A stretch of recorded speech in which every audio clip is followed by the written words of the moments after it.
যারা যারা চকলেট পায়নি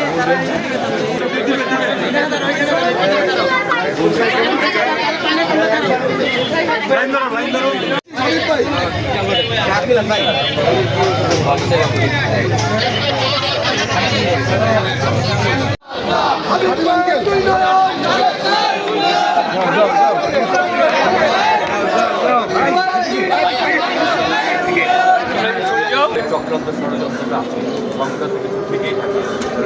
আমরা মনে করি যে এই ব্যাপারে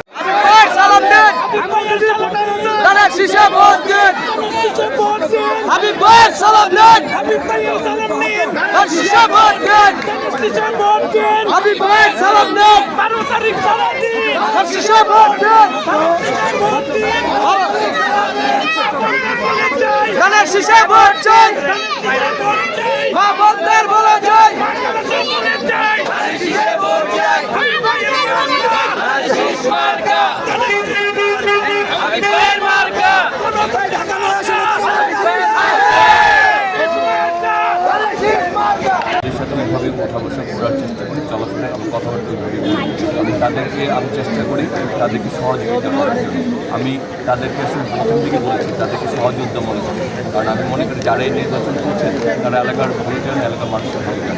সুতরাং তাদেরকে তো আমি আমার পাশে রাখার চেষ্টা করবো, তাদেরকে নিয়ে গিয়ে যাওয়ার চেষ্টা করবো। আমি বিজয়ী হইলেও যেগুলিভাবে সবাইকে সাথে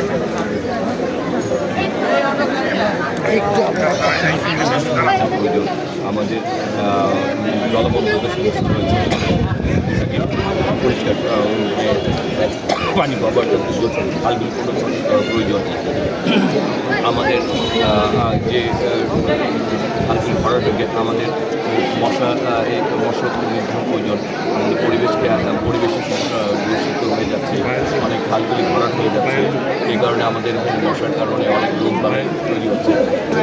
প্রতিদ্বন্দ্বী প্রার্থীদের বিষয়ে কিছু বলতে আসলে ওই প্রতিদ্বন্দ্বী শব্দটাই আমার কাছে মানে আমি এটা সহযোগিতা মনে করি। আমি আসলে তাদের সবাইকে সেই মানসিকতা নিয়ে ছোটোবেলা থেকে এখনও তারা তাদের কথা বলবেন, আমি আমার কথা বলছি। মনে একটা সময় যে জিতবে সবাইকে নিয়ে আমি কাজ করবো। আমি বিজয়ী হলে তাদের কাছে যাবো, তারা বিজয়ী হলে তাদের কাছে আমি যাবো, আমরা মিলেমিশে কাজ করতে। তবে আমরা চাই দেশে একটা সুস্থ সুন্দর বা হোক, মানুষ যাতে তার করতে পারে এবং সেটি যাতে সঠিক বাস্তবায়ন হয়। আপনি কি মনে করেন যে নির্বাচন পাশাপাশি নির্বাচনের হ্যাঁ, ব্যাপার হচ্ছে যে প্রায় 1.5 যুগের উপর আমরা আমাদের ভোটাধিকার ফিরে পাচ্ছি। সুতরাং এই ভোটাধিকার যদি সঠিকভাবে বাস্তবায়ন না হয় তাহলে বাংলাদেশের আবার অবনতি হওয়ার সুযোগ। সেই কারণে যে ভোটাধিকারকে বাস্তবায়ন করা এবং একটি সুন্দর নির্বাচন অবশ্যই নির্বাচন নিয়ে শঙ্কা তো থেকেই থাকে, কারণ হচ্ছে এই যে শরীফ হত্যা করা হলো, এর মধ্যে আপনার আমাদের একটু